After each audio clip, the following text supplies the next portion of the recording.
ನನ್ನ ಒಂದೇ ದೃಷ್ಟಿ, ಒಂದೇ ಗುರಿ, ಆ ಹುಡುಗ ಮತ್ತು ಈ ಹುಡುಗಿ ಮದುವೆ ಆಗಬೇಕು. ಈ ಮಗುಗೆ ತಂದೆ ತಾಯಿ ಸಿಕ್ಕು. ಭಾಳ ಘೋರ ನಡೆದಿದೆ ಈ ಹುಡುಗಿ ಜೀವನದಲ್ಲಿ. ಮತ್ತು ಇದರಲ್ಲಿ ಇವಳನ್ನ ಬಳಸ್ಕೊಂಡಿರೋ ರೀತಿಯೆಲ್ಲ ಹೆಂಗಿದೆ ಅಂದರೆ ಒಂದು ಪ್ರೀ ಪ್ಲಾನ್ಡಾಗಿ ಮಾಡಿದ್ದಾರೆ. ಇವರ ಈ ಕತೆಗೆ ಈ ಮಗು ಒಂದೇ ಸಾಕ್ಷಿ. ನಾನು ಬಲವಂತ ಮಾಡಲೇಬೇಕಂತೇಳಿ, ಇಲ್ಲದ್ರೆ ಮದುವೆ ಆಗುದೇ ಇಲ್ಲ. ಮತ್ತೆ ಈಗ ನೀನು ಬಂದಿದ್ದಿ, ಮಾಡದಿದ್ರು ಸಹ ಬೇರೆಯವ್ರ ಹತ್ರ ಹೋಗಿ ನೀವು ಮಾಡಿದ್ದೇನೆ ಅಂತ ಹೇಳ್ತಾನಂತ ಹೇಳಿದ ಕಾರಣ. ನೀವು ಅವನನ್ನು ಹೇಗೆ ಪ್ರೀತಿಸಿದ್ರಿ ಇಂಥ ನೀಚನನ್ನ? ನೆಕ್ಸ್ಟ್ ಟೈಮ್ ಕರೆಯುವಾಗ ಒಮ್ಮೆ ಹೇಳಿದ್ದ, ಅಂದ್ರೆ ವಿಡಿಯೋ ಮಾಡಿದ್ದೇನೆ ನಾನು, ವೈರಲ್ ಮಾಡ್ತೇನೆ ಅಂತ ಹೇಳಿ, ನೀನು ಬರದಿದ್ರೆ ಅಂತೇಳಿ. ಎಷ್ಟು ಮಟ್ಟಿಗೆ ಹೋದೆ ಅಂದರೆ ನಾನು ಕೈ ಮುಗಿಯೋದಲ್ಲಪ್ಪ, ಬೇಕಾದ್ರೆ ಆತನ ಅಪ್ಪನಿಗೆ ಕಾಲು ಮುಗಿತೇನೆ, ಇದು ಸಮಾಪ್ತಿಯಾಗಿ ಹೋಗ್ಲಿ ಅಂತಲೂ ಹೇಳಿ. ಆಯ್ತು ನನ್ನ ಮಗ ಮಾಡ್ದ, ಹೌದೇ ಅವ್ನ ಗಂಡಸು ಮಾಡಿದ್ದಾನೆ ಹುಡುಗ, ಆಯ್ತು ಅವ್ನಿಗೆ ಲೈಫ್ ಕೊಡ್ತೀವಿ ಬಿಡಯ್ಯ ಅಂತ ಅವರಪ್ಪ ಹೇಳ್ಬಿಟ್ರೆ ದೊಡ್ಡ ವ್ಯಕ್ತಿಯಾಗಿ ಹೋಗ್ತಾನೆ. ಹಿಂದುತ್ವ ಹಿಂದುತ್ವ ಹಿಂದುತ್ವ ಅಂತ ನಾವೆಲ್ಲ ಸಾಯ್ತೀವಲ್ವಮ್ಮ. ಇವ್ರು ಯಾರು? ಇವರು ಅಮೆರಿಕದವರ. ಅದು ಎಂತಹ ಜಾಗದಲ್ಲಿ ಕೆಟ್ಟ ಹೆಸರು. ಈ ಪುತ್ತೂರು ಅನ್ನೋ ಊರಿನಲ್ಲಿ ಹಿಂದುತ್ವದ ತವರದು. ಇವತ್ತು ಹಿಂದುತ್ವಕ್ಕೆ ಆಧಾರ ಸ್ತಂಭನೆ ಬ್ಯಾಕ್ವರ್ಡ್ ಕ್ಲಾಸು. ಎಲ್ಲಿ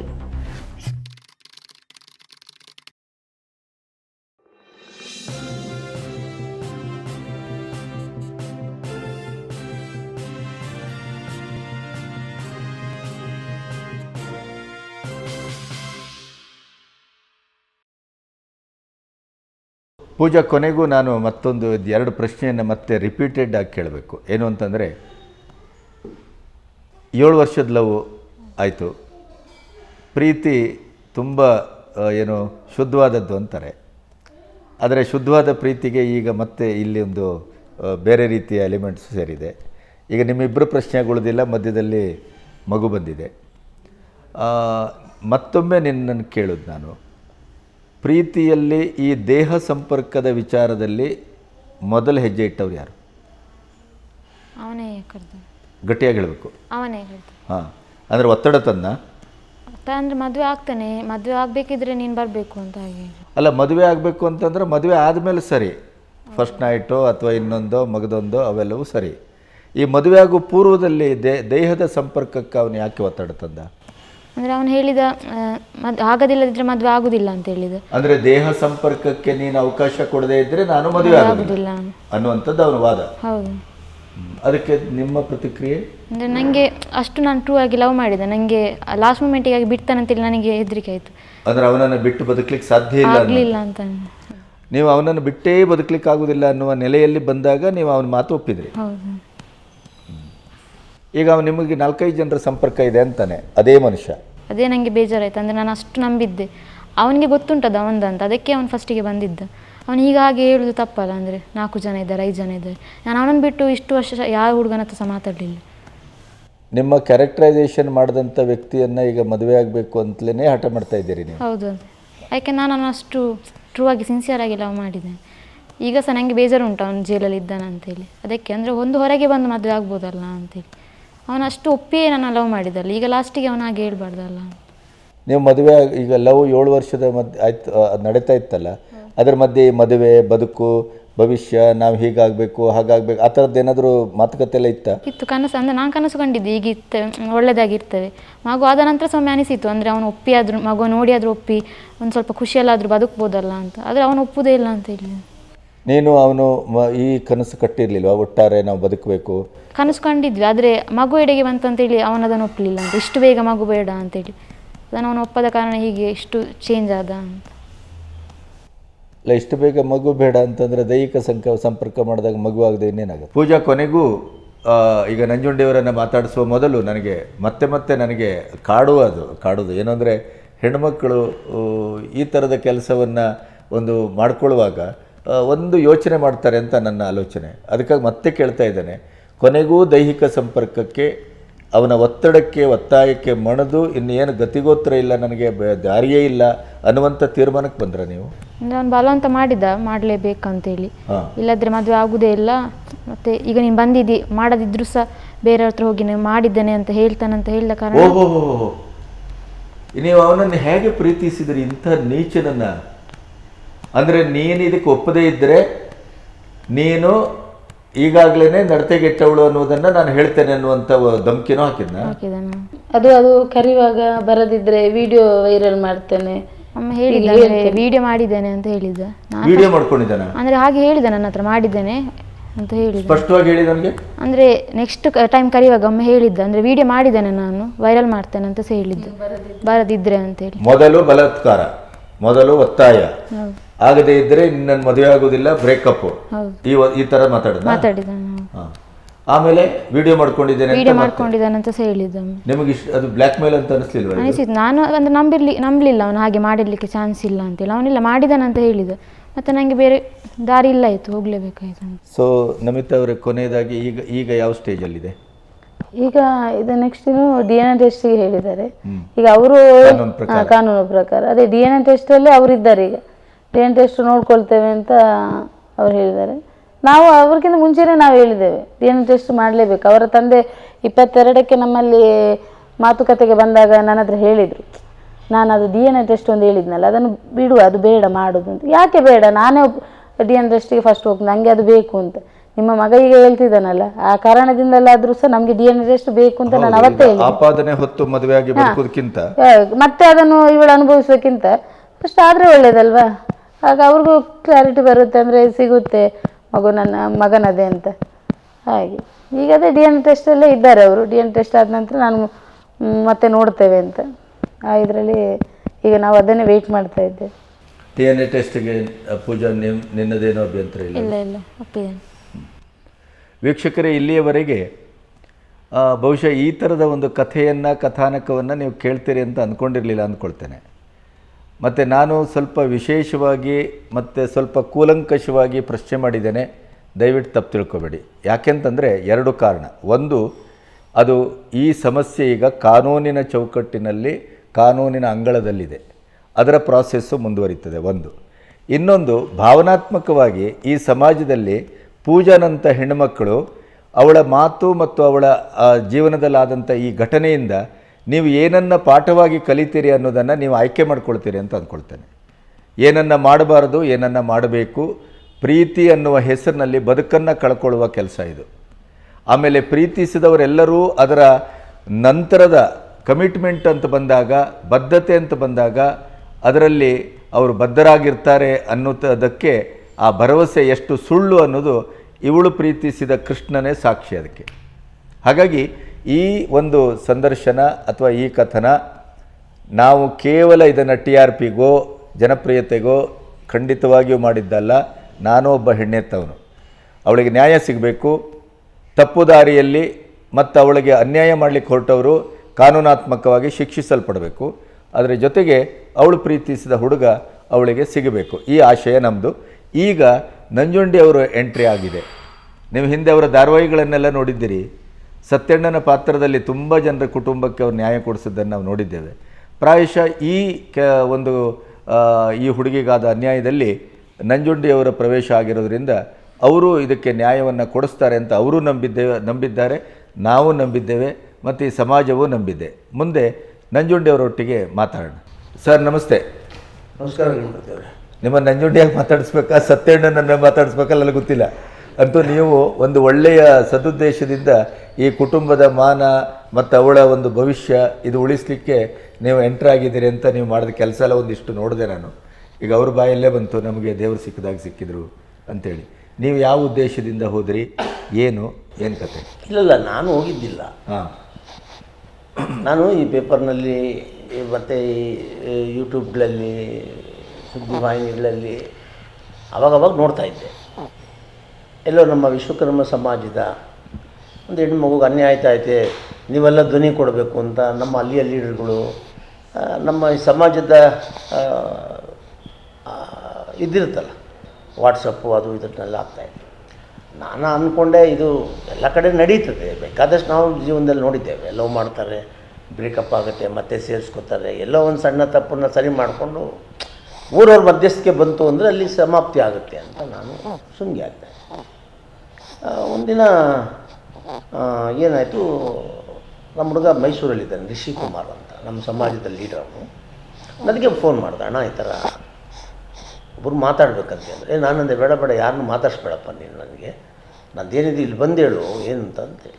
ಇಲ್ಲ ಅಣ್ಣ ಬರ್ತೀನಿ ಅಂತ ಹೇಳ್ದೆ. ಬಂದ ಈ ಕತೆ ಹೇಳ್ದೆ. ನಮ್ಮ ಸಮಾಜದ ಹೆಣ್ಣು ಮಗು ಮೇಲೆ ಅತ್ಯಾಚಾರ ಆಗಿದೆ, ಒಂದು ಮಗು ಹುಟ್ಟಿದೆ. ಆದ್ರೂ ಅವ್ರನ್ನ ಏನೇನೋ ಬೇರೆ ಬೇರೆ ಅದೆಲ್ಲ ನನ್ನ ಕೈಲಿ ಇಲ್ಲಿ ಹೇಳೋಕ್ಕಾಗೋದಿಲ್ಲ. ಭಾಳ ನೋವಿನ ಸಂಗತಿಗಳೆಲ್ಲ ಹೇಳ್ದ. ನಾನು ಹೌದಾ ಆಯ್ತು, ಏನೋ ಸಹಾಯ ಮಾಡೋಣ ಬಿಡಪ್ಪ ಅಂತ ನಾನು ಸುಮ್ಗೆ ಆಗ್ಬಿಟ್ಟೆ. ಬಂದು ಹೇಳಿದೆ, ಇಲ್ಲ ಅವರು ಬಂದು ನಿಮ್ಮನ್ನು ಕಾಣಬೇಕು. ನಂದೆ ಬೇಡಪ್ಪ, ನೀನು ಹೇಳೋದೇ ಗೌರವಾಗಿದೆ, ಅವ್ರು ಬೇಡ ಅಂತ ಸಂದರ್ಭ ಬಂದರೆ ನೋಡ್ತೀನಿ ಗುರು. ನೆಕ್ಸ್ಟ್ ಡೇ ಈ ಅಮ್ಮನ ಕರ್ಕೊಂಡು ಬಂದೇ ಬಿಟ್ಟ. ಬಂದ್ಬಿಟ್ಟ ಮನೆಗೆ ಬಂದ್ಬಿಟ್ಟ. ಬಂದರೆ ಕತೆ ಕೇಳಿದೆ. ನಾನೇ ನಮ್ಮ ಸಮಾಜದ ಹೆಣ್ಣುಮಗಳಿಗೋಸ್ಕರನೇ ಮಾಡಿದೆ ಅಂತಲ್ಲ, ಯಾವುದೇ ಸಮಾಜದ ಹೆಣ್ಣುಮಗಳಾದ್ರೂ ನಾನು ಮಾಡ್ತೇನೆ. ಬಟ್ ಇರುತ್ತಲ್ಲ ಆಂತರಿಕವಾಗಿ ನಮ್ಮವ್ರಿಗಿಮ್ಮರು ಅಂದಾಗ ಸ್ವಲ್ಪ ಅಡ್ವಾಂಟೇಜ್ ತೊಗೊಂಡು ಇರ್ತದಲ್ಲ, ಬಂದ್ಬಿಟ್ರು. ಇದೆಲ್ಲ ಕತೆ ಕೇಳಿದೆ, ನನಗೆ ಭಾಳ ಚುರುಕನ್ನಿಸ್ತು. ನೋಡಿ, ಯಾವಾಗಲೂ ನಾನು ಬಡತನದಲ್ಲಿ, ಅದರಲ್ಲೂ ಹೆಣ್ಣುಮಕ್ಕಳು ಓದಿದ ನಂತರ ಮೋಸ ಹೋದರೆ ಅವ್ರ ಜೀವನ ಒಳ್ಳೆಯದಾಗಲ್ಲ. ಓದಿಲ್ಲದೆ ಇದ್ದು ಮೋಸ ಹೋದರೆ ಹೆಂಗೋ ಬದಲಾಯಿಸ್ಕೋಬೋದು. ಓದಿ ಮೋಸ ಹೋಗ್ಬಿಟ್ರೆ, ಅದರಲ್ಲೂ ಬಡವರು. ಈ ಅಮ್ಮನಿಗೆ ಒಂದು 11,000 ರೂಪಾಯಿ ಒಂದು ಹೌಸ್ ಕೀಪಿಂಗ್ ಕೆಲಸಕ್ಕೆ ಹೋಗ್ತಾರೆ. ಅವ್ರ ಯಜಮಾನ ಒಂದು ಅಂಗಡಿಗೆ ಹೋಗ್ತಾರೆ. ಇವರಿಬ್ಬರದೇ ಸಂಬಳ ಮನೆಯಲ್ಲಿ. ಹೌದು, ಭಾಳ. ಮತ್ತು ಈ ಹುಡುಗಿನ BSc ಓದಿಸಿದ್ದಾರೆ. ಹೌದಪ್ಪ. ಇಷ್ಟೆಲ್ಲ ಆಗಿನೂ ಇಂಥ ಒಂದು ದೌರ್ಜನ್ಯ ನಡೀತಾ ಇದೆ ಅದರಲ್ಲಿ ಅಂದಾಗ ನನಗೆ ತುಂಬ ನೋವಾಗೋಯಿತು. ಆಯಿತು ನಡಿಯಮ್ಮ, ಏನು ಕತೆ ಅಂತ ಹೇಳಿ ಆಮೇಲೆ ಓದೆ ಅಲ್ಲಿ ನಮ್ಮವ್ರ ಸಮಾಜದವ್ರನ್ನ ಎಲ್ಲ ಕೂತ್ಕೊಂಡು ಮಾತಾಡಿ ನಾವು ಸಪೋರ್ಟ್ ಮಾಡೋಣ ಅಂದೆ. ಅದರ ಹಿಂದೆ ಈ ಅಮ್ಮನಿಗೆ ನ್ಯಾಯ ಕೊಡಿಸೋದಕ್ಕೆ ಭಾಳ ಸಂಘ ಸಂಸ್ಥೆಗಳು ಹೋರಾಟ ಮಾಡಿದೆ. ನೋಡಿ, ಇಲ್ಲಿ ಬಂದು ಜಾತಿ ಬಂದಿಲ್ಲ, ಅದು ಪಕ್ಷ ಬಂದಿಲ್ಲ, ಎಲ್ಲರೂ ಇನ್ಕ್ಲೂಡಿಂಗ್ ಮುಸಲ್ಮಾನರು ಕೂಡ ಸಹಾಯ ಮಾಡಿದ್ದಾರೆ. ಹೌದೌದು. ಅದು SDPIಯೋ BJPನೋ ಕಾಂಗ್ರೆಸ್ಸೋ JDSೋ ಇದೆಲ್ಲವನ್ನೂ ಬದಿಗಿಟ್ಟು ನೋಡ್ಬೇಕು ನಾವು. ಎಲ್ಲರೂ ಈಕೆ ಮಾನವೀಯತೆಯಿಂದ ನೋಡಿದ್ರೆ ಮಾನವೀಯತೆಯಿಂದ ಮಾಡಿಲ್ಲ, ರಾಜಕೀಯ ಯಾರೂ ಮಾಡಿಲ್ಲ. ಇನ್ಕ್ಲೂಡಿಂಗ್ ಅಲ್ಲಿ ಶಾಸಕ ನನ್ನ ಸ್ನೇಹಿತ ಅಶೋಕ್ ರೈ ಅಂತ, ಆತನು ಕೂಡ ಎಮ್ಮನಿಗೆ ಮಾಡಿದ್ದಾರೆ, ಆದಷ್ಟು ಮಾಡಿದ್ದಾರೆ. ಇದೆಲ್ಲ ಮಿತಿ ಮೀರೋದು ಯಾವಾಗ ಅಂದರೆ ಇವ್ರು ಬಡತನ. ಇವರು ಶ್ರೀಮಂತರಾಗ್ಬಿಟ್ಟಿದ್ರೆ ಇದಕ್ಕೆಲ್ಲದಕ್ಕೂ ಒಂದು ಎಂಡಾಗೋದು. ಹೌದು, ನಿಮ್ಮ ಪ್ರವೇಶವೇ ಬೇಕಾಗಿಲ್ಲ, ನಾವೆಲ್ಲ ಬೇಕಾಗಿಲ್ಲ, ದುಡ್ಡು ಕೆಲಸ ಮಾಡಿರೋದಲ್ಲಿ. ಇವರು ನೆಕ್ಸ್ಟು ದಿವಸದ ಊಟಕ್ಕೆ ದುಡಿದೇ ಇದ್ದರೆ ಬೀದಿಗೆ ಬರ್ತಾರೆ. ಸೊ ಇವರೆಲ್ಲರೂ ಫೇಲ್ಯೂರ್. ಅಲ್ಲ, ಇವರನ್ನು ದುಡ್ಡು ಕೊಟ್ಟು ಊರು ಬಿಡಿಸುವ ಕೆಲಸವರೆಗೆ ನಡೆದಿದೆ. ಅದೆಲ್ಲ ನೋಡಿ, ಅದೆಲ್ಲ ಇನ್ನೂ ನಡೆದಿದೆ. ಅದೆಲ್ಲ ನಾನೇನಾದರೂ ಇವತ್ತು ಹೇಳ್ಬಿಟ್ರೆ ನಿಮಗೆ ನಿಮ್ಮ ರಕ್ತ ಕುದಿಯುತ್ತೆ. ಅಲ್ಲ, ತುಂಬ ಭಯಾನಕ. ತುಂಬ ರಕ್ತ ಕುದಿಯುತ್ತೆ. ಆದರೆ ನಾನು ಮಾತ್ರ ಇವತ್ತವರೆಗೂ ಗಣಪತಿಯವರೇ, ನನ್ನ ಒಂದೇ ದೃಷ್ಟಿ, ಒಂದೇ ಗುರಿ, ಆ ಹುಡುಗ ಮತ್ತು ಈ ಹುಡುಗಿ ಮದುವೆ ಆಗಬೇಕು, ಈ ಮಗುಗೆ ತಂದೆ ತಾಯಿ ಸಿಗ್ಬೇಕು. ಇದು ಬಿಟ್ಟರೆ ನಂದು ಬೇರೆ ಸೆಕೆಂಡ್ ಥಾಟೇ ಇಲ್ಲ. ಅದು ನಾಳೆ ಅನಾಥ ಆಗಬಾರ್ದು. ಅಯ್ಯೋ, ತಂದೆ ತಾಯಿಗಳು ಇಲ್ದಿರ ನಾವು ಎಷ್ಟು ಕಷ್ಟಪಟ್ಟಿದ್ದೀವಿ ನಮಗೆ ಗೊತ್ತು. ತಂದೆ ಇದ್ದರೆ ಏನಾಗುತ್ತೆ ಆ ಮನೆ, ತಂದೆ ಇಲ್ಲದೆ ಇದ್ದರೆ ಏನಾಗುತ್ತೆ ಆ ಮನೆ, ಅದೇ ಬೇರೆ ಕತೆ. ತಂದೆ ಇದ್ದೂ ಅಪ್ಪ ಯಾರು ಅಂತ ಕೇಳಿಬಿಟ್ರೆ ಸಮಾಜ, ಹೌದು, ಅದು ಬದುಕಲ್ಲ ಅದು. ಅದರಿಂದ ನಾನು ಸ್ವಲ್ಪ ಇನ್ವಾಲ್ವ್ ಆಗಿಬಿಟ್ಟೆ. ಭಾಳ ಘೋರ ನಡೆದಿದೆ ಈ ಹುಡುಗಿ ಜೀವನದಲ್ಲಿ. ಮತ್ತು ಇದರಲ್ಲಿ ಇವಳನ್ನ ಬಳಸ್ಕೊಂಡಿರೋ ರೀತಿಯೆಲ್ಲ ಹೆಂಗಿದೆ ಅಂದರೆ ಒಂದು ಪ್ರೀ ಪ್ಲಾನ್ಡಾಗಿ ಮಾಡಿದ್ದಾರೆ. ಆದರೆ ನಾನೆಲ್ಲೂ ಅದ್ರ ಬಗ್ಗೆ ಮಾತಾಡೋಕ್ಕೆ ಹೋಗಿಲ್ಲ. ಆಮೇಲೆ ನಾನು ಇವತ್ತಿಗೂ ಅವತ್ತಿಗೂ ಹೋಗಿದ್ದ ದಿವಸನೂ ಹೇಳಿದ್ದೆ, ಇಲ್ಲಿ ಕಾನೂನು ಎಷ್ಟೇ ಗಟ್ಟಿಯಾಗಿರಲಿ ಅದಕ್ಕಿಂತ ಮೀರಿರೋದು ಮಾನವೀಯತೆ, ಭಾವನಾತ್ಮಕವಾದ ಸಂಬಂಧ. ಅದು ಈ ಹುಡುಗಿ ಬಾಳಲ್ಲಾಗಬೇಕು. ಅದಕ್ಕೆ ನಾನೇ ಹೋಗಿದೆ ಅವ್ರ ತಂದೆ ತಾಯಿಗಳಿಗೆ ಭಾಳ ಜನರ ಹತ್ರ ಹೇಳಿದೆ ನಾನು. ನೋಡಿ, ತಂದೆ ತಾಯಿ ಒಬ್ಬ ಮಕ್ಕಳನ್ನ ಓದಿಸಿ ಆ ಮಗು ಬೆಳೆಸಿ ಆತ ಇಂಥ ಒಂದು ಕೆಲಸ ಮಾಡಿಬಿಟ್ಟ ಅಂತ ಹೇಳಿದ್ರೆ ಎಷ್ಟು ಅವ್ರ ಮನಸ್ಸು ನೊಂದೋಗಿರ್ತದೆ. ಒಂದು ಸೈಡ್ ನಾವು ಮಾತ್ರ ಮಾತಾಡಲ್ಲ, ಒಂದು ರೀತಿ ಅವ್ರ ದೃಷ್ಟಿಕೋನದಲ್ಲಿ ಕೂಡ ಅಲ್ಲ, ಅದು ಸತ್ಯ. ನೀವು ಹೇಳಿ, ಈಗ ಅವ್ರಿಗೂ ಮಗ ತಾನೆ, ಮಗ ಅಲ್ವಾ, ಜನ್ಮ ಕೊಟ್ಟ ಮಗ ಜೈಲಲ್ಲಿದ್ದಾನೆ, ಅವ್ರಿಗೆ ಅದು ಅನಿರೀಕ್ಷಿತ ಆಗತ್ತಾ ಇದೆ.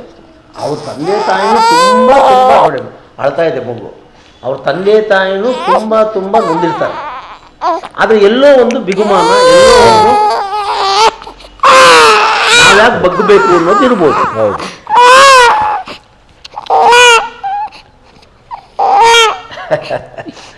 ಇರ್ಬೋದು. ಅದರಿಂದ ಅವನು ನೋಡ್ತಾ ಅವನು ಏನೋ ಹೇಳ್ತಾರೆ ಇವರು ಅಂತ ನಿಂದೆ ವಿಚಾರ ಮಾಡ್ತಾರೆ. ಆಮೇಲೆ ಹೋದೆ. ಆಮೇಲೆ ನಾನು ಇದನ್ನೆಲ್ಲ ಅವ್ರವ್ರ ಎಲ್ಲರೂ ಏನೇನು ತಪ್ಪು ಮಾಡಿದ್ದಾರೆ ಅದ್ರ ಬಗ್ಗೆ ಚರ್ಚೆನೇ ಮಾಡೋಕ್ಕೆ ಹೋಗಲಿಲ್ಲ ಇವತ್ತವರೆಗೂ. ಸೀದಾ ನನಗೆ ಗೊತ್ತಿರೋರು ಎಲ್ಲರನ್ನೂ ಸಂಪರ್ಕ ಮಾಡಿದೆ. ಮದುವೆಗೆ ಏನೆಲ್ಲ ಮಾಡಬೇಕು ಮಾಡೋಣಪ್ಪ ಅಂತ. ಎಷ್ಟರ ಮಟ್ಟಿಗೆ ಹೋದೆ ಅಂದರೆ ನಾನು ಕೈ ಮುಗಿಯೋದಲ್ಲಪ್ಪ, ಬೇಕಾದರೆ ಆತನ ಅಪ್ಪನಿಗೆ ಕಾಲು ಮುಗಿತೇನೆ, ಇದು ಸಮಾಪ್ತಿಯಾಗಿ ಹೋಗಲಿ. ಅಂತಲೂ ಹೇಳಿದೆ. ನಮ್ಮ ಸಮಾಜದಲ್ಲಿ ಒಂದು 10 ಜನ ಜಗಳ ಮಾಡಿದ್ರು ನನ್ನ ಹತ್ರ, ನೀವು ಯಾಕೆ ಅವ್ರ ಕಾಲು ಬೀಳಬೇಕು ಅಂತ. ನಾನಂದೆ ಎಲ್ಲ ಮರೆಯ ಒಂದು ಜೀವನದ ಒಂದು ಹುಡುಗಿ ಹುಡುಗಿ ಒಂದಾಗೋದು ಅನ್ನೋದಾಗಿದೆ. ಈಗ ಪೂಜನಂತ ಒಂದು ಹುಡುಗಿ ಭಾಳ ಸಿಗುತ್ತೆ ಅಂತ ಆದರೆ 10 ಜನ ಕಾಲಿಗೆ ಬೇಕಾದ್ರೆ ಬಿಡ್ತೀನಿ ನಾನು ಖಂಡಿತ ಅಂತ ಹೇಳಿ ಸಮಾಧಾನ ಪಡಿಸಿದೆ. ಈಗ ಕೊನೆಗೆ ಏನಾಗಿದೆ ಗಣಪತಿಯವರೇ, ಒಂದು ಸಾರಿ ಡೌಟ್ ಬಂದುಬಿಟ್ರೆ ಆ ಹುಡುಗ ಯಾವ ದೃಷ್ಟಿಕೋನದಲ್ಲಿ ಹೇಳಿದ್ನೋ ಅಥವಾ ಆ ಹುಡುಗನಿಗೆ ಗೊತ್ತಿಲ್ಲದಿರನೇ ಇದೆಲ್ಲ ಸುದ್ದಿ ಹರಡ್ತಾ ಇದೆಯೋ ನನಗೆ ಗೊತ್ತಿಲ್ಲ. ಹೌದು. ನಾನು ಮೊನ್ನೆ ಯಾರೋ ಅವ್ರ ಮನೆ ಹತ್ರ ಯಾರೋ ಸಂಶಯಾಸ್ಪದವಾಗಿ ಓಡಾಡ್ತಾ ಇದ್ದಾರೆ ಅಂದರೆ IGPಗೆ ಹೇಳ್ಬಿಟ್ಟು ಇವ್ರ ಮನೆಗೆ ಪೊಲೀಸ್ ಪ್ರೊಟೆಕ್ಷನ್ ಕೂಡ ಕೊಡಿಸಿದ್ದೇನೆ. ಮತ್ತು ಅಲ್ಲೆಲ್ಲ ಕ್ಯಾಮ್ರಾಗಳೆಲ್ಲ ಹಾಕ್ಸಿದ್ದೇನೆ. ಯಾಕಂದರೆ ಇವರ ಈ ಕತೆಗೆ ಈ ಮಗು ಒಂದೇ ಸಾಕ್ಷಿ. ಅಂದರೆ ನಿಮಗೆ ಭಯಗೊಳಿಸುವಂತ ಅಂದ್ರೆ ಮಗಳು ಒಬ್ಳೇ ಇದ್ಲು ಮನೆಯಲ್ಲಿ, ನಾನು ಕೆಲ್ಸಕ್ಕೆ ನಿಮ್ಮ ಹೋಗ್ತಿದ್ದೆ. ಯಜಮಾನರು ಕೆಲಸಕ್ಕೆ ಹೋಗ್ತಾರೆ, ನಾವು ಕೆಲ್ಸಕ್ಕೆ. ಅವಳಿಗೆ ಅಂದ್ರೆ ಮನೆಯಲ್ಲಿ ಅಂದ್ರೆ ಕಿಟಕಿ ಹತ್ರ ಬಂದಾಗೆ, ಗೇಟು ತೆಗ್ದಾಗೆ, ಹೋದಾಗೆಲ್ಲ ಇದಾಗಿದೆ. ರಾತ್ರಿ ನೈಟ್ ಸಹ ಹಾಗೆ ಟ್ಯಾರಿಸ್ ಮೇಲೆ ಯಾರು ನಡೆದಾಗೆ. ಅದಕ್ಕೆ ಸರ್ ಹತ್ರ ಹೇಳಿದ್ದೆವು. ಮತ್ತು IGP ಹತ್ರ ಹೋಗಿ ಅವರು CC ಸಮೇತ ಹಾಕಿದ್ದಾರೆ. ನಮ್ಮ ನಂದಿನಿ ಸರ್ ಅವರು ಮನೆಗೆ ಹಾಕಿ ಕೊಟ್ಟಿದ್ದಾರೆ. ಈಗ ಪೊಲೀಸ್ ಕೋರ್ಟಕ್ಕೆ ಇದೆ. ಆ ಥರ ಜನರು ಹೌದು ಸರ್, ನಾವು ಒಬ್ಬರೇ ಇರುವಾಗ ಅದೇ ಡೋರ್ ಯಾರು ಬಡ್ದಾಗೆ ಓಪನ್ ಮಾಡೋಕೆ ಯಾರು ಇರ್ತಿಲ್ಲ ಇತ್ತು. ಗೇಟ್ಸ್ ಅಂದರೆ ಗೇಟ್ ಓಪನ್ ಮಾಡುವಾಗ ಸೌಂಡ್ ಕೇಳ್ತಿತ್ತು. ಮತ್ತು ನೈಟ್ 2 ಗಂಟೆಗೆಲ್ಲ ಮೇಲೆ ಟೆರಿಸಲ್ಲಿ ನಡೆದಾಗೆ ಸೌಂಡ್ ಕೇಳಿ. ಹೇಳಿ. ಹಾಂ, ಎಲ್ಲ ಆಗಿದೆ. ಭಾಳಷ್ಟು ನಾನು ಹೇಳ್ದಂಗೆಲ್ಲ ನಡೆದೋಗಿದೆ. ಈಗ ಅವ್ರಿಗೆ ಒಂದು ಡೌಟ್ ಬಂದ್ಬಿಟ್ಟಿದೆ. ನನಗೆ ಗೊತ್ತಿರೋಂಗೆ ಹುಡುಗ ಒಳ್ಳೆಯವನಿದ್ದಾನೆ ಅಂತ ನಾನು ಭಾವಿಸಿದ್ದೇನೆ. ಏನೋ ಒತ್ತಡಕ್ಕೆ ಮಾತಾಡಿರ್ಬೋದು. ಮತ್ತೆ ಅವ್ರ ಅಪ್ಪ ಅಮ್ಮ ಮಾತಾಡಬಾರ್ದಿತ್ತು. ಮಾತಾಡಬಾರ್ದು. ಅವ್ನು ಮಾತಾಡಿರೋದಕ್ಕೆಲ್ಲೂ ಈ ಹುಡುಗಿ ಹೇಳ್ತಾ ಇದ್ದಾಳೆ. ಅವನ ವರ್ಷನೂ ಒಂದಿದೆಯಲ್ಲ, ಅವನೊಂದು ವರ್ಷನಿದೆಯಲ್ಲ, ಲವ್ ಮಾಡಿರೋದು ಸದ್ಯ. ಈ ಆರೋಪದಿಂದ ಪಾರಾಗೋದಕ್ಕೆ ಅದೆಲ್ಲ ಹೇಳಿರ್ಬೋದಲ್ಲ ಅವನು. ಹೌದು. ಹಿಂಗೆ ನಡೆದಿದೆ ಅಂತ ನಾವು ಹೇಳೋಕ್ಕಾಗೋದಿಲ್ಲ. ಆದರೆ ಅವಳು ಪ್ರೆಗ್ನೆಂಟ್ ಆದಮೇಲೆ ಅಬಾರ್ಷನ್ಗೆ ಆ ಒತ್ತಡ ಬರುವಲ್ಲಿವರೆಗೆ ಅವನು ಮನೆಗೆಲ್ಲ ಬಂದಿದ್ದ, ಮಾತಾಡಿದ್ದ, ಸಾತ್ವಿಕವಾಗಿ ವರ್ತಿಸಿದ್ದ ಅಂತ ನಾವು ಸರ್ ನೋಡಿ ಸರ್, ಈಗ 7ನೇ ಕ್ಲಾಸಿಂದ ಇವರು ಲವ್ವರ್ಸ್ ಅಂದರೆ ಅಷ್ಟು ಸುಲಭವಾಗಿ ಬ್ರೇಕಪ್ ಆಗೋಲ್ಲ. ಒಂದು ಇದು ಒಂದು ರೀತಿ ಕಮಿಟ್ಮೆಂಟಲ್ಲೇ ಇರ್ತಾರೆ. ಈ ಮಗು ಆಗಿರೋದ್ರಿಂದ ಡಿಸ್ಟರ್ಬ್ ಆಗಿ ಏನೇನೋ ಮಾತುಗಳೆಲ್ಲ ಆ ಹುಡುಗ ಆಡಿರಬಹುದು, ಆಡ್ದೇ ಇರಬಹುದು. ಮತ್ತು ತಂದೆ ತಾಯಿಗಳು ಏನೋ ಒಂದು ಯಾವುದೋ ಒಂದು ಉದ್ದೇಶಕ್ಕೆ ಅವರು ಈ ಥರ ನಡ್ಕೋತಾ ಇರಬಹುದು. ನಾನು ಇವಾಗಲೂ ಕೂಡ ಅಂದ್ಕೊಂಡಿದ್ದೀನಿ. ಆದರೆ ಕಾನೂನು ತನ್ನದೇ ಆದ ರೀತಿಯಲ್ಲಿ ಕೆಲಸ ಮಾಡ್ತದೆ. ಈಗ ಅವ್ರಿಗೆಲ್ಲ ಏನು, ಈ ಹುಡುಗಿ ನಡತೆಗೆಟ್ಟೋಳು ಅಂತ ಪ್ರೂವ್ ಮಾಡಬೇಕು ಅಂತ ಕೆಲವರು ಇರ್ಬೋದು. ಈಗ ಈ ಹುಡುಗಿ ಕಡೆಯವ್ರು ಏನು ಹೇಳ್ತಾರೆ, ಅವನು ಸರಿ ಇಲ್ಲ ಅಂತ 1000 ಜನ ಹೇಳ್ತಾರೆ. ಅವನು ಎಲ್ಲ ಹುಡುಗಿರುಗಳಿಗೂ ಈ ಥರನೇ ಮೋಸ ಮಾಡೋನು, ಸದ್ಯ ನೀನಾದ್ರೂ ಗಟ್ಟಿಗೆ ನಿಂತಲ್ಲ ಅಂತ ಹೇಳೋರು ಇರ್ಬೋದು. ಹೆಂಗೆ ಬೇಕಾದ್ರೆ ಆಗ್ಬೋದು ಇದು. ಆದರೆ ಒಂದು ಸಾರಿ ಆರೋಪಕ್ಕೆ ಗುರಿ ಆಗ್ಬೋದು ಇವ್ರೀಗ. ಮಗುನೇ ನಂದಲ್ಲ ಅನ್ನೋ ತೀರ್ಮಾನ ಮಾಡೋ ಥರ ಅವ್ರ ಮಾತುಕತೆ ಆಡ್ತಾರಂತೆ. ಯಾವುದೋ ದೇವಸ್ಥಾನದಲ್ಲಿ ಅವ್ರ ತಂದೆ ಹೇಳಿದ್ರಂತೆ, ಈಕೆ ನನಗೆ ಇವತ್ತು ಹೇಳಿದ್ರು, ತಂದೆ ಹೇಳಿದ್ರಂತೆ, ಆಯಿತು. ಅವರೇನು ಹೇಳಿದ್ರಂತೆ, ಇಷ್ಟೆಲ್ಲ ಬೇಕಾಗಿತ್ತ, ಮದುವೆ ಆಗ್ಬೋದಾಗಿತ್ತಲ್ಲ ಅನ್ನೋದಕ್ಕಿಲ್ಲ. ಅವರೆಲ್ಲರೂ ಇವಾಗ DNA ಮಾಡ್ತಾರಲ್ಲ, ಅವಾಗ ನೋಡೋಣ ಬಿಡಿ ಅಂತಾರಂತೆ. ಸೊ ಅವ್ರ ಇಂಟೆನ್ಷನ್ ನಮಗೆ ಈಸಿಯಾಗಿ ಗೊತ್ತಾಗ್ತದೆ. DNA ಏನು ಬರ್ತದೋ ಅದ್ರ ಮೇಲೆ ನಿಲ್ತಾರೆ. ಈಗ ನೀವೆಲ್ಲ ಬಂದು ಮಧ್ಯದಲ್ಲಿ ನಿಂತಿರೋದ್ರಿಂದ ಅದಕ್ಕೆ ಡಿಸ್ಟರ್ಬೆನ್ಸ್ ಆಗಿದೆ ಅವ್ರಿಗೆ ನ್ಯಾಚುರಲಿ ಆಗುತ್ತಲ್ಲ ಸರ್ ನಾವು ಜೀವ. ಆದರೆ ಅದಕ್ಕೆ ಕಾರಣ ಅವರೇ ತಾನೆ, ಕಾರಣ ಅವರು. ಈಗ ಯಾಕಂದ್ರೆ ಈಗ ಇಲ್ಲಿವರೆಗೆ ಅವ್ರ ಕಥೆಯನ್ನು ನಾವು ಕೇಳಿದ್ದೇವೆ. ಅವರು ಎಲ್ಲ ಸಾಮ ಭೇದ ಎರಡೂ ಆಗಿದೆ. ಆದರೆ ಆ ಕಡೆಯಿಂದ ದಂಡ ಪ್ರಯೋಗಕ್ಕೂ ಮುಂದಾಗಿದ್ದಾರೆ. ಆಗಿದ್ದಾರೆ ಅಂತ ಅನ್ಕೋಬೇಕು. ಯಾಕಂದ್ರೆ ಅವ್ರು ಯಾರು ಇವತ್ತವರೆಗೂ ನಮ್ಮ ಹತ್ರ ಮಾತಾಡಿಲ್ಲ. ಅಲ್ಲ, ಅದು ಅವ್ರಿಗೆ ಆ ಫೀಲಿಂಗ್ ಆಗಿದೆ. ಬಟ್ ನಾನು ಈಗಲೂ ಅವ್ರನ್ನ ನಂಬ್ತೇನೆ. ಈಗಲೂ ನಂಬ್ತೇನೆ. ನೋಡಿ ಸರ್, ಒಬ್ಬ ತಂದೆ, ಒಬ್ಬ ತಾಯಿ ತನ್ನ ಮಕ್ಕಳು ಚೆನ್ನಾಗಿರ್ಬೇಕು ಅಂತ ಬಯಸ್ತಾರೆ. ಆದರೆ ಈ ರೀತಿ ಆರೋಪ ಹೊತ್ಕೊಂಡು ಚೆನ್ನಾಗಿರ್ಬೇಕಾ ಅನ್ನೋಂಥ ಅದೇ ಆ ಸ್ಥಿತಿಗೆ ಅವ್ರು ಇದ್ದಾರ ಅಂತ. ಹೌದು. ಮತ್ತೆ ಆ ಹುಡುಗನ ಜಾಗದಲ್ಲಿ ನಿಂತು ಇವರ ಪ್ರೀತಿ ಇತ್ಯಾದಿ ಅದರ ಡೆನ್ಸಿಟಿ ನೋಡಿದಾಗ DNA ಒಳಗೆ ಹೋಗ್ಬೇಕಾದ ಅಗತ್ಯ ಇಲ್ಲ, ಕಾನೂನು ಹೇಳುತ್ತೆ ಅಂತಾನೆ. ಆಯ್ತು ಬಿಡಿ. ಅಲ್ಲ, ಕೊನೆಗೆ ಕಾನೂನು ಅಂತಿಮ ಅಷ್ಟೇ ಅಲ್ಲ. ಈಗ ಅವ್ರ ಪಾಯಿಂಟ್ ಇರೋದು ಅಲ್ಲೇ. ಆ DNA ಒಂದು ಮಾಡಿಸ್ಬಿಟ್ಟು DNA ಮಾಡಿದ ನಂತರ ಇನ್ನೇನು ಉಳಿದಿದೆ ಸರ್ ಅವ್ರು ಮಾತಾಡೋಕ್ಕೆ? ಈ ಹುಡುಗಿ ಕೆಟ್ಟೋಳು ಅಂತ ಯಾವ ಬಾಯಿಂದ ಹೇಳ್ತಾರೆ? ಅಲ್ಲ, ಕೊನೆಗಿರೋದು ಎರಡೇ ದಾರಿ. ಒಂದು, ಮದುವೆಯಾಗಿ ಸುರಕ್ಷಿತವಾಗಿ ಬದುಕಬೇಕು. ಇಲ್ಲದೆ ಇದ್ದರೆ ಸರ್, ನಾವೆಲ್ಲ ಭಾಳ ಶಾಂತತೆಯಿಂದ, ಭಾಳ ತಾಳ್ಮೆಯಿಂದ ನಾನು ಈ ಕೇಸನ್ನು ಡೀಲ್ ಮಾಡ್ತಾ ಇದ್ದೆ. ಕಾನೂನು ಪ್ರಕಾರನೇ ನಾವು ಮಾಡಬೇಕು ಅಂತ ಹೇಳಿದ್ರೆ 108 ದಾರಿ ಇದೆ. ಅಲ್ಲ ಮತ್ತೀಗ ಇಷ್ಟೆಲ್ಲ ಮಾತಾಡಬೇಕಾದ ಅಗತ್ಯವೂ ಇಲ್ಲ. ಇಲ್ಲವೇ ಇಲ್ಲ. ಅದಕ್ಕೆ ನಾನೇ ಹೇಳಿದೆ, ಆ DNA ಇಮಿಡಿಯೇಟಾಗಿ ನೀನು ಒಪ್ಕೊಂಬ ಅಂತ. ಸದ್ಯ ಕೋರ್ಟು 19ನೇ ತಾರೀಕಿಗೆ ನಾಳೆ ಸೋಮವಾರ ಕೋರ್ಟು DNA ಟೆಸ್ಟ್ ಮಾಡ್ತದೆ. ಅದು ಜಡ್ಜ್ ಸಾಹೇಬ್ರ ಮುಂದೆ ಅದು DNA ಪ್ರೋಸೆಸ್ ನಡೆಯುತ್ತೆ. ಆಗೋಗಲಿ. ಇವ್ರಿಗೇನು ಭಯ, ಇವ್ರಿಗೊಂದು ಭಯ ಇದೆ, ಅಯ್ಯೋ ಅವರು ಭಾಳ ಶಕ್ತಿವಂತರು, ಏನೇನು ಬೇಕಾದರೂ ಮಾಡಿಬಿಡ್ತಾರೆ ಅಂದರು.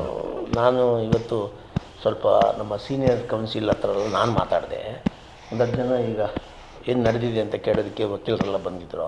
ಆವಾಗ ನಾವೆಲ್ಲ ರೆಫರ್ ಮಾಡ್ದಂಗೆ ಮೊದಲ ಥರ ಎಲ್ಲ ಇಲ್ಲ. ಈಗ ಟೆಕ್ನಾಲಜಿ ಅನ್ನೋದು ಹೌದು. ಮತ್ತೆ ಈಗ ತುಂಬ ಮುಂದುವರೆದಿದೆ. ನಮ್ಮ ಎದುರು ಪ್ರಜ್ವಲ್ ಮತ್ತು ದರ್ಶನದ 2 ತೀರ್ಪು ಕಣ್ಣೆದುರಿಗೆ ಸದ್ಯಕ್ಕೆ ತುಂಬ ಮುಂದುವರೆದಿದೆ. ಹಾಗಾಗಿ ನಮ್ಮ ನ್ಯಾಯಾಂಗ ಬಹಳ ಶುದ್ಧವಾಗಿದೆ, ಈಗ ಬಹಳ ಜಾಗೃತವಾಗಿದೆ. ಆಮೇಲೆ DNA ಪ್ರೋಸೆಸ್ ಅಲ್ಲ ಸರ್. ಈಗ ಅವರು ನಾವು ಮಧ್ಯಾಹ್ನ ಮಾತಾಡಿದಾಗ ಹೇಳಿದ್ದು, ನಮ್ಮ ಕಣ್ಣಿನಲ್ಲಿರುವಂಥದ್ದು ಮತ್ತು ನಮ್ಮ ಇದು ಮತ್ತು ನಮ್ಮ ತಮ್ಮಲ್ಲಿರತಕ್ಕಂಥ ಇವೆಲ್ಲ ಯಾರೂ ಚೇಂಜ್ ಮಾಡೋಕ್ಕಾಗೋದಿಲ್ಲ.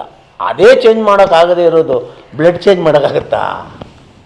ಅದಕ್ಕೆ ನಾನು ಧೈರ್ಯ ಹೇಳಿದೆ, ಹಂಗಲ್ಲ, ಅವ್ರು ಏನೇ ಮಾಡಿರಲಮ್ಮ, DNA ರಿಪೋರ್ಟ್ ಬರಲಿ, ನಾಡಿದ್ದು ಮಾಡು. ನಾವೆಲ್ಲ ಹೇಳಿರೋದು ಒಂದೇ, ಕಾನೂನಿಗೆ ತಲೆಬಾಗಿ, ಕಾನೂನು ಎಲ್ಲೆಲ್ಲ ಮಾಡುವಂಥ ಅದೆಲ್ಲನೂ ಧೈರ್ಯವಾಗಿ ಮಾಡು, ನೀನು ಹಿಂದೆ ಇದ್ದೇವೆ. ಅಲ್ಲ ಮತ್ತೆ ಮನುಷ್ಯದ ಈಗ ಸಮಾಜ, ಸಂಸ್ಕೃತಿ, ಭಾವನೆ, ಮಾನವೀಯತೆ ಈ ಎಲ್ಲ ನೆಲೆಯಲ್ಲಿ ಒಂದಿಷ್ಟು ಚರ್ಚೆ ಆಗಿದೆ. ಈಗ ಕಾನೂನಿನ ಅಂಗಳಕ್ಕೆ ಬಂದು ನಿಂತಿದೆ. ಅದು ಅದರ ಮುಂದೆ ಅದರ ಪ್ರಕಾರನೇ ಹೋಗೋದು. ಹೌದು. ಅದರಿಂದ ಈಗ DNA ಆದ ನಂತರ ಒಂದು ರಿಪೋರ್ಟ್ ಬರುತ್ತೆ. ಮತ್ತು ಅವ್ರು ಬೇಲ್ಗೆ ಹಾಕಿದ್ರು, ಬೇಲೆಲ್ಲ ಸಿಕ್ಕಲಿಲ್ಲ ಮೊನ್ನೆ ಅವರಿಗೆ ಪಾಪ. ನಾನು ಈ ಮುಂದಿನ ವಾರ ಒಂದು ಜೈಲರ್ ಹತ್ರ ಒಂದು ಪರ್ಮಿಷನ್ ತೊಗೊಂಡು ಆ ಹುಡುಗನ್ನೇ ಖುದ್ದು ಭೇಟಿ ಆಗೋಣ ಅಂತ ತೀರ್ಮಾನ ಮಾಡಿದ್ದೀನಿ. ನಾನು ಸ್ವಲ್ಪ ನಮ್ಮ BJP ಮುಖಂಡರುಗಳು ಮತ್ತು ನಮ್ಮ ಕಾಂಗ್ರೆಸ್ ಮುಖಂಡರುಗಳು ಅವ್ರನ್ನೆಲ್ಲ ಕರ್ಕೊಂಡು ಆ ಹುಡುಗನ ಹತ್ರ ಹೋಗಿ ವಸ್ತುಸ್ಥಿತಿ ಅಂತ ಹೇಳಬೇಕು ಅಂತ ಅಂದ್ಕೊಂಡಿದ್ದೇವೆ. ಆದರೆ ಅದು ಒಂದು ಮಾತು, ಅವನು ಹೆಂಗಿದ್ದಾನೆ, ಏನು ಅಭಿಪ್ರಾಯ ಇವಳ ಮೇಲೆ ಇಟ್ಕೊಂಡಿದ್ದಾನೆ. ಈಗ 100 ಸುಳ್ಳು ಹೇಳ್ಬೋದು ನಮ್ಮ ಹತ್ರ, ಆದರೆ ಎಲ್ಲೋ ಒಂದು ಸುಳ್ಳನ್ನು ಪತ್ತೆ ಮಾಡೋ ಶಕ್ತಿ ನಮ್ಮಲ್ಲೂ ಇದೆ, ಸತ್ಯ ಇದೆ ಅಂತ. ಅದನ್ನು ತಿಳ್ಕೊಂಡ್ಮೇಲೆ ಒಂದು ನಿಖರವಾಗಿ ಹುಡುಗ ಏನು ಅಂತ ಒಂದು ಸ್ವಲ್ಪ ಹೇಳ್ಬೋದು. ಅಂತೂ ಕಾನೂನಿಗೆ ಮೀರಿದ ಒಂದು ಮಾನವೀಯತೆ ನೆಲೆಯ ಪ್ರಯತ್ನ ನಿಮ್ಮಿಂದ ಆಗ್ತಾ ಇದೆ. ಇದೇ ಆಗಬೇಕಿತ್ತು, ಈ ವಿಚಾರದಲ್ಲಿ ಇದೇ ಆಗಬೇಕು ಸರ್. ಇದು ಕಾನೂನಿನ ಭಯಾನಕತೆ ಅವನಿಗೂ ಗೊತ್ತಿದೆಯೇ? ಇಲ್ಲ, ಗೊತ್ತಿಲ್ಲ. ಈಗ ನೋಡಿ, ಎಲ್ಲರೂ ಏನು ಅನ್ಕೊಂಡ್ಬಿಟ್ಟಿದ್ದಾರೆ ಸರ್, ಜೈಲಿಗೆ ಹಾಕ್ಬಿಡ್ತಾರೆ ಬಿಡ್ರಿ, ಕಸ್ಟಡಿಗೆ ಹೋಗ್ಬಿಡ್ತಾರೆ. ತುಂಬ ಕಷ್ಟ ಜೈಲು, ತುಂಬ ಕಷ್ಟ. ನಾನು ನಿಜವಾಗ್ಲೂ ನಿಮ್ಮ ಮುಖಾಂತರ ಹೇಳ್ತೇನೆ, ಜಗನ್ನಿವಾಸ್ ಅವರು ಮತ್ತು ಅವರ ಮಿಸ್ಸಸ್ಸು ದಿನ ನೊಂದೋಗಿರ್ತಾರೆ ಜೈಲಲ್ಲಿ, ಮಗ ಹೆಂಗಿರ್ತಾನೆ ಅಂತ ತಿಳ್ಕೊಂಡು. ಸಾಮಾನ್ಯ ಅಲ್ಲ ಜೈಲ್ವಾಸ. ಅದರಲ್ಲೂ ಈಗ ಸುಪ್ರೀಂ ಕೋರ್ಟ್ ಬೇರೆ ತಾಕೀತು ಮಾಡಿದೆಯಲ್ಲ, ಸಾಮಾನ್ಯ ಅಲ್ಲ. ಅದರಲ್ಲೂ ಒಂದು ಹೆಣ್ಣಿಗೆ ಸಾಮಾನ್ಯವಾಗೇ ಇಡಬೇಕು ಅಂತ. ಆಮೇಲೆ ನಾವು ಕೇಳಿರೋದು, ಅಲ್ಲಿ ಕೈದಿಗಳಲ್ಲೂ ಕೂಡ ಒಂದು ಮಾನ್ಯತೆ ಇಟ್ಕೊಂಡಿದ್ದಾರಂತೆ. ಇವನು ಯಾಕೆ ಒಳಗಡೆ ಬಂದ ಅಂತಾರಂತೆ. ಇವನು ಕಳ್ತನ ಮಾಡಿದಾನ, ಓಕೆ, ಅದಕ್ಕೊಂದು ಎಕ್ಸಂಪ್ಷನ್ನು. ಇವನು ದರೋಡೆ ಮಾಡಿದಾನ, ಅದಕ್ಕೊಂದು ಎಕ್ಸಂಪ್ಷನ್ನು. ಪಿಕ್ ಪ್ಯಾಕೆಟ್ ಮಾಡಿದ, ಅದಕ್ಕೊಂದು ಎಕ್ಸಂಪ್ಷನ್ನು. ಇವನು ರೇಪ್ ಮಾಡಿದಾನ, ಇಲ್ಲ. ಅದನ್ನಲ್ಲೂ ಒಂದು ಹುಡುಗಿಗೆ ಮೋಸ ಮಾಡಿ ಮಗು ಮಾಡಿದಾನ, ಇಲ್ಲ. ಇದೆಲ್ಲ ಅವ್ರು ರೆಬಲ್ ಆಗ್ಬಿಡ್ತಾರೆ. ಸೊ ಅಂಥವ್ರ ಮಧ್ಯೆ ಇರಬೇಕು ಅವನು. ಜೈಲಲ್ಲಿರೋರು ಮನುಷ್ಯರೇ ತಾನೆ ಹುಡುಗರುಗಳು, ಅವರು ತಕ್ಷಣ ಅವ್ರಿಗೆ ಗೊತ್ತಾಗ್ಬಿಡ್ತದೆ ಇದು. ಅದರಿಂದ ತುಂಬ ಹುಡುಗ ಕಷ್ಟಪಡ್ತಾ ಇರ್ತಾನೆ. ನಾನು ಮನವಿ ಮಾಡೋದೇನೆಂದರೆ, ಅವ್ರ ಮಗ ಅಪ್ಪ ಅಮ್ಮ ನಮ್ಮ ಜೊತೆ ಮಾತಾಡಿ ಅವನ್ನ ಈಚೆ ಕರ್ಕೊಂಬಂದು, ನೀವು ನೋಡಿ, ಇದು ನಾನು ಅನ್ನೋದು ನೀವು ಸುಮ್ಮನೆ ಕಲ್ಪನೆ ಮಾಡ್ಕೊಳ್ಳಿ ಹೆಂಗಿರ್ತದೆ. ಈಚೆ ಕರ್ಕೊಂಬಂದು ಇಬ್ಬರಿಗೂ ಮದುವೆ ಮಾಡಿ, ಈ ಮಗುಗೆ ಅವನ ತಂದೆಯಾಗಿ 20 ವರ್ಷಕ್ಕೆ ಒಬ್ಬ ಗಂಡು ಮಗ ನಮ್ಮ ಜೊತೆ. ಏನು ಸರ್ ಅದು? ನನಗೆ ಇಮ್ಯಾಜಿನೈಸೇಷನ್ ಮಾಡ್ಕೊಳಕ್ಕಾಗಲ್ಲ. ನಮ್ಗೆಲ್ಲ ಮಕ್ಕಳಾದಾಗ 36 ವರ್ಷ, 10-12 ವರ್ಷ ಆದ್ರೆ ಸ್ನೇಹಿತ ಹೋಗ್ತಾನೆ. ಅದು ಗಂಡು ಮಗ ನೋಡಿ, ಹೆಂಗಿದ್ದಾನೆ, ರಾಜ್ಕುಮಾರ್ ಇದ್ದಂಗೆ ಇದ್ದಾನೆ, ಅಷ್ಟು ಹೊಳಿತಾನೆ ಹುಡುಗ. ಅವನು ಚೆನ್ನಾಗಿದ್ದಾನೆ, ಇವಳು ಚೆನ್ನಾಗಿದ್ದಾರೆ. ಎಂಥ ಸಂಸಾರ ಆಗ್ಬೋದು? ಇಲ್ಲ, ತುಂಬ ಸುಂದರವಾದ ಕುಟುಂಬ ಆಗ್ಬೋದಲ್ಲ. ಇದನ್ನ ನಾವು ಜನರಿಗೆ ಹೇಳ್ಬೇಕು. ಆಯ್ತಯ್ಯ, ನನ್ನ ಮಗ ಮಾಡ್ದ, ಹೌದಯ್ಯ, ಅವ್ನ ಗಂಡಸು ಮಾಡಿದ್ದಾನೆ ಹುಡುಗ, ಆಯ್ತು, ಅವ್ನಿಗೆ ಲೈಫ್ ಕೊಡ್ತೀವಿ ಬಿಡಯ್ಯ ಅಂತ ಅವ್ರಪ್ಪ ಹೇಳ್ಬಿಟ್ರೆ ದೊಡ್ಡ ವ್ಯಕ್ತಿ ಆಗೋಗ್ತಾನೆ. ಇಲ್ಲ, ಅವರ ತಂದೆಗೆ ಅವ್ರ ರಾಜಕೀಯದಲ್ಲೂ ಇರೋದ್ರಿಂದ, ದೇವಸ್ಥಾನದಲ್ಲೂ ಕೆಲಸ ಮಾಡೋದ್ರಿಂದ ಬಹುಶಃ ನನಗನ್ನಿಸ್ತದೆ ಈ ಸಮಾಜಕ್ಕೊಂದು ಹೊಸ ಮಾರ್ಗವನ್ನು, ಅಲ್ವಾ ಸರ್? ಅದು ಆ ತಂದೆ ಒಂದು ಆದರ್ಶವನ್ನ ಕಟ್ಟಿಕೊಡ್ಬಿಡು ಅಲ್ವಾ? ಯಾರು ಮಾಡಿಲ್ಲ ಸರ್, ಗೋಲ್ಡನ್ ಆಪರ್ಚುನಿಟಿ. ಯಾರು ಮಾಡಿಲ್ಲ ತಪ್ಪು. ತಪ್ಪು ಮಾಡಿದ್ದನ್ನ ಸರಿದಾರಿ ಕರ್ಕೊಂಡು ಹೋಗ್ಬಿಟ್ರೆ ಅವನಷ್ಟು ಮಹಾನುಭಾವ ಯಾರೂ ಇರೋದಿಲ್ಲ. ಅದಂಥದ್ದು ಆಯ್ತು ಬಾಮ್ಮ ನೀನು ಇನ್ಮೇಲೆ ಮಾಡಬೇಡ, ನೀನು ಇನ್ನಾಯ್ತು ಜೀವನ ಮಾಡೋಗ್ರಿ ಅಂದ್ಬಿಟ್ರೆ ಯಾರು ಸಹ ದೇವರು ಅವನು. ಮತ್ತೆ ಅದು ಅವ್ರಿಗೆ ಹೇಳ್ಕೊಡ್ತಾ ಇಲ್ಲ, ಯಾರು ಅವ್ರಿಗೆ ಸರಿಯಾಗಿ ಹೇಳ್ತಾ ಇಲ್ವೋ, ಅವ್ರಿಗೆ ಏನು ಅಂತ ಗೊತ್ತಿಲ್ಲ. ಆದರೆ ನನಗೆ ಅನಿಸುತ್ತೆ ಇದು ಸುಖಾಂತಿದೆ. ನಮ್ಮಲ್ಲಿ ಪಕ್ಕವಾದ್ಯಗಳು ತುಂಬ ಕೆಲಸ ಮಾಡ್ತಾರೆ. ಪ್ರಯೋಜನ ಇಲ್ಲ ಗಣಪತಿಯವರೇ. ಅವರೆಲ್ಲ ಎಲ್ಲಿ ನೋಡಿ ಪಾಪ ಎಮ್ಮ ಕತೆ ಹೇಳಿದಾಗ ಕೋರ್ಟು ಕಚೇರಿ ದುಡ್ಡು ಅಂದಾಗ ಯಾರೂ ಬರೋಲ್ಲ. ನಮ್ಮ ಜೀವನದಲ್ಲಿ ಭಾಳ ನೋಡ್ಬಿಟ್ಟಿದ್ದೀವಿ ನಾವು.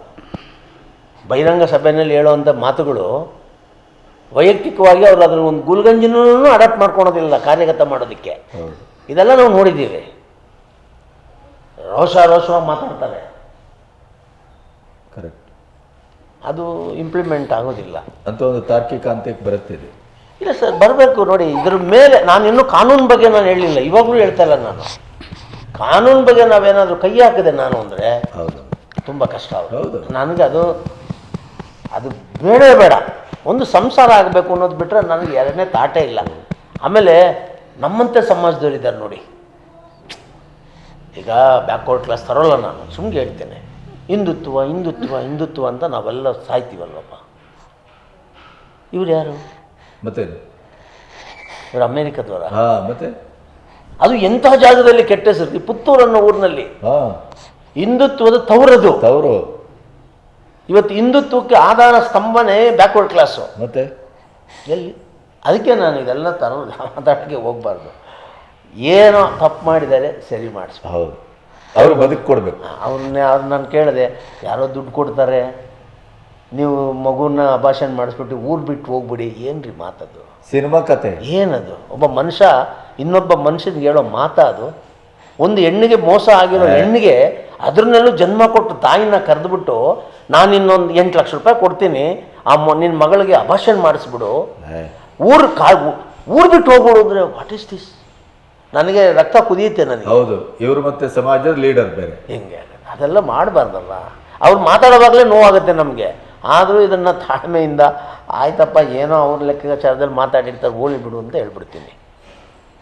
ಇದೇ ಇನ್ನೊಬ್ರಿಗಾದರೆ ಆದರೆ ಇವರೇ ಬೇರೆ ಉಲ್ಟಾ ಹೇಳಿದ್ರೆ ಆಯ್ತಪ್ಪ ಆ 8 ಲಕ್ಷಕ್ಕೆ 0 ಸೇರಿಸಿ 80 ಲಕ್ಷ ಕೊಡ್ತೀನಿ, ಬೇರೆ XYZ ಹೇಳಿದ್ರೆ ಅಲ್ಲ. ಕೆಲವರು ಏನೋ ಹೇಳ್ಬಿಡ್ತಾರೆ. ಮೋಸ್ಟ್ಲಿ ಅವ್ರ ಅಪ್ಪ ಅಮ್ಮ ಅಂತೂ ಹೇಳಿರೋಲ್ಲ. ಇದು 100% ನನಗೆ ಗೊತ್ತಿಲ್ಲ. ಅವ್ರ ಅಪ್ಪ ಅಮ್ಮ ಹೇಳ್ಕೊಟ್ಟಿರ್ತಾರೆ, ಫೀಡ್ ಮಾಡಿರ್ತಾರೆ. ಅದೆಲ್ಲ ಹೇಳ್ಬಾರ್ದು. ಬಟ್ ಇವರು ಕೇಳೋರಂತ ಏನೋ ಒತ್ತಡ ಏನೋ ನಡೆದೋಗ್ಬಿಡುತ್ತೆ ಗಣಪತಿ ಅವರೇ, ಏನೋ ನಡೆದೋಗುತ್ತೆ. ಅದಕ್ಕೆ ನೀವು ಮಾತಾಡಿಸಿದ್ದೀರ. ಇವತ್ತು ನಾನು ನಮ್ಮ ಸೀನಿಯರ್ ಅಡ್ವೊಕೇಟ್ಸ್ಗಳು ಮತ್ತು ಎಲ್ಲ ವಕೀಲರ ಜೊತೆ ಎಲ್ಲ ಮಾತಾಡಿ ಇವರಿಗೆಲ್ಲ ಹೇಳಿದ್ದೀವಿ, ಧೈರ್ಯವಾಗಿರಿ, ಅವರು ಒಳ್ಳೇದು ಮಾಡ್ತಾರೆ, ನಿಮಗೆ ಆದಷ್ಟು ಬೇಗ ಸುಖ ಅಂತ ಕಾಣುತ್ತೆ ಅಂತ ಅಂದಿದ್ದೇನೆ. ಭಾಳಷ್ಟು ಜನ ಈ ಸಂದರ್ಭದಲ್ಲಿ ಈ ಮಗುಗೆ ಸಹಾಯ ಮಾಡಿದ್ದಾರೆ. ಎಲ್ಲರಿಗೂ, ಅವ್ರಿಗೆಲ್ಲರಿಗೂ ಕೂಡ ದೇವರು ಒಳ್ಳೇದು ಮಾಡಲಿ ಅಂತ ಬಯಸ್ತೇನೆ. ನಿಮಗೂ ಕೂಡ ಒಳ್ಳೇದಾಗಲಿ. ಪಾಪ ನೀವು ಹುಡ್ಕೊಂಡು ಬಂದು ಪಾಪ ಇವ್ರನ್ನೆಲ್ಲ ಸಂದರ್ಶನ ಮಾಡಿ ನೀವು ಹೇಳಿದ್ದೊಂದು ಮಾತು ನನಗೆ ಭಾಳ ಇಷ್ಟ ಆಯಿತು. ಯಾವ್ದು ಗೊತ್ತಾ? ಇವಳ ಕತೆ ಇವತ್ತಿನ ಹೆಣ್ಣುಮಕ್ಕಳಿಗೆ ಒಂದು ಪಾಠ. ತಂದೆ ತಾಯಿಗಳು ಕಷ್ಟ ಅಂದರೆ ಅಷ್ಟು ಕಷ್ಟಪಟ್ಟು ಓದಿಸಿದ್ರ ನಂತರ ಹೆಣ್ಣುಮಕ್ಕಳು ದಾರಿ ತಪ್ಪಿಬಿಟ್ಟು ಈ ಥರ ಮಕ್ಕಳನ್ನ ಎತ್ತಿಬಿಟ್ರೆ ಆ ತಂದೆ ತಾಯಿಗಳು ಪಾಪ ಏನಾಗ್ಬೋದು. ಈ ಅಮ್ಮ ಆಗಿದ್ದಕ್ಕೆ ಅವಳಿಗೊಂದು ಜೀವನ. ನೋಡಿ, ಸಮಾಜ ಅಂದ್ಕೊಳ್ಳೇ ಭಯಂಕರ ಸುಂದರವಾದ ಸಮಾಜ ಏನಿರುವುದಿಲ್ಲ ಅಲ್ಲಿ. ಈಗ ಅವರು ಎಷ್ಟೇ ಮಾನಸಿಕ ಹಿಂಸೆ ಇಲ್ಲ ಅವಕ್ಕೆ ಸುಮ್ಗೆ ನನಗೆ ದುಃಖ ಆಗುತ್ತೆ, ಮತ್ತೆ ನಮಗೆ ದುಃಖ ಆಗುತ್ತೆ. ಒಂದು ಹೆಣ್ಣು ತನ್ನ ಮಗಳಿಗೆ ಈ ಥರ ಎಲ್ಲರ ಮುಂದೆ ತಲೆ ತಗ್ಗಿಸ್ಬೇಕು. ಹೌದಲ್ಲ, ಎಲ್ಲರೂ ಯಾರು ಎಂತೆಂಥ ಅವಮಾನ ಮಾತುಗಳನ್ನ ಆಡಬೇಕಾದ್ರೆ ಇವಳೇನು ಕಮ್ಮಿ ಮಾಡಿದ್ಲ. ಮತ್ತೆ ಆ ಕಾರಣಕ್ಕಾಗಿ ಪೂಜಾ ನೀನು ತಲೆ ತಗ್ಗಿಸ್ಬೇಡ. ಅಲ್ಲ, ಎಲ್ಲರ ಜೀವನದಲ್ಲೂ ಇಂಥ ಒಂದಲ್ಲ ಒಂದು ಘಟನೆಗಳು ಸವಾಲುಗಳು ಬಂದೇ ಬರ್ತವೆ. ಇದನ್ನು ಎದುರಿಸಿ ನಿಲ್ಬೇಕು. ಹೌದು, ನಿನಗೆ ನಾನು ನಿಜವಾಗ್ಲೂ ತುಂಬ ಸಂತೋಷದಿಂದ ಹೇಳ್ತೇನೆ, ನಿನಗೆ ಒಳ್ಳೇದು ಮಾಡಲಿ ದೇವರು. ಯಾಕಂದ್ರೆ ನೀನು ಈ ಕರೆಗೆ ತಗೊಂಡಿದ್ದೆಲ್ಲ, ಮತ್ತೆ ಅವರೇನೋ ಬೇರೆ ದಾರಿಗೆ ಹೋಗಿ ಹತಾಶರಾಗಿ ಏನೂ ಆಗುದಿಲ್ಲ. ಎಲ್ಲವೂ ಈ ಸಮಾಜ ಇದೆ, ಲಾಯರ್ ಇದ್ದಾರೆ, ಕಾನೂನು ಇದೆ, ಅದಕ್ಕೆ ಗೆಲ್ಲಬೇಕು. ಆದ್ರೆ ನಿಮ್ಮ 3 ಜನ ಎಂತ ಅದು ಕಲ್ಪನೆ ಮಾಡಿದ್ರೆ ಹೆಂಗಿದೆ. ಆಯ್ತು. ಹಾಗಾಗಿ ಜೈಲಲ್ಲಿರುವ ಕೃಷ್ಣನಿಗೂ ನಮ್ಮ ಎಲ್ಲರ ಕೋರಿಕೆ ಅಷ್ಟೇ, ನಿನ್ನ ಮನಸ್ಸು ಬದಲಾಯಿಸ್ಕೋ, ಈ ಸುಂದರವಾದಂಥ ಹುಡುಗಿ, ಸುಂದರವಾದ ಮಗ, ನೀವು 20ನೇ ವರ್ಷಕ್ಕೆ ತಂದೆ ಆಗಿದ್ದಿ, 21ಕ್ಕೆ. ಸೊ ಇದೆಲ್ಲ ಸೌಭಾಗ್ಯ, ಒಟ್ಟಾಗಿ ಬದುಕಿ. ನನಗೆ ಅವ್ರ ಅಪ್ಪ ಅಮ್ಮ ಮನಸ್ಸು ಮಡಗಿದ್ರೆ, ಅಪ್ಪ ಅಮ್ಮ ಮನಸ್ಸು ಮಡಗಿದ್ರೆ ಯಾರು ಬದಲಾಯಿಸಕ್ಕೆ ಆಗುತ್ತೆ. ಹೌದು, ಈ ಪ್ರಪಂಚ ಒಂದು ಬಿಟ್ರೆ ದಿ ಎಂಡ್ ಅನ್ನೋದು ಗುಡ್ ಎಂಡ್ ಆಗುತ್ತೆ. ಬಹುಶಃ ಅವನು ಅದನ್ನೇ ಕೇಳ್ತಾ ಇದ್ದಾನೆ ಅಂತ ಅನ್ಕೊಳ್ತೇನೆ. ಸೊ ಅಂತೂ ಇದೊಂದು ಸುಖಾಂತ್ಯ ಕಾಣಲಿ ಅಂತ ಅನ್ಕೊಳ್ತೇನೆ. ಮತ್ತೆ ವೀಕ್ಷಕರೇ, ಇದರ ಈಗ DNA ಟೆಸ್ಟಿನ ಒಂದು ಹೆಬ್ಬಾಗಿಲಿಗೆ ಬಂದು ನಿಂತಿದ್ದೇವೆ. ಪ್ರಾಯಶಃ ಅದು ಅಲ್ಲಿ ಸಕ್ಸಸ್ ಆಗುತ್ತೆ, ಪೂಜನಿಗೆ ಅದು ಕೂಡ ನ್ಯಾಯ ಸಿಗುತ್ತೆ ಅಂತ ಅಂದ್ಕೊಂಡಿದ್ದೇನೆ. ಅದರ ನಂತರ ಮತ್ತೆ ಅದರ ವಿವರಗಳನ್ನು ನಿಮ್ಮ ಎದುರು ಇಡ್ತೇವೆ. ನಮ್ಮ ಉದ್ದೇಶ ಇಷ್ಟೇ, ನಂಜುಂಡಿ ಅವ್ರ ಉದ್ದೇಶ ಎಲ್ಲರದು ಇಷ್ಟೇ, ಈ ಹುಡುಗರು ಬಾಳು ಒಳ್ಳೇದಾಗ್ಲಿ, ಈ ಮಗುವಿಗೆ ಸುಖವಾದ ಒಂದು ಸಂಸಾರ, ಸಮಾಜದ ಒಪ್ಪಿತ ಒಂದು ಸಂಬಂಧ, ತಂದೆ ತಾಯಿ ದಕ್ಕಲಿ, ಒಳ್ಳೇದಾಗ್ಲಿ ಅಂತ ನಾವು ಆಶಿಸ್ತೇವೆ. ನಮಸ್ತೆ.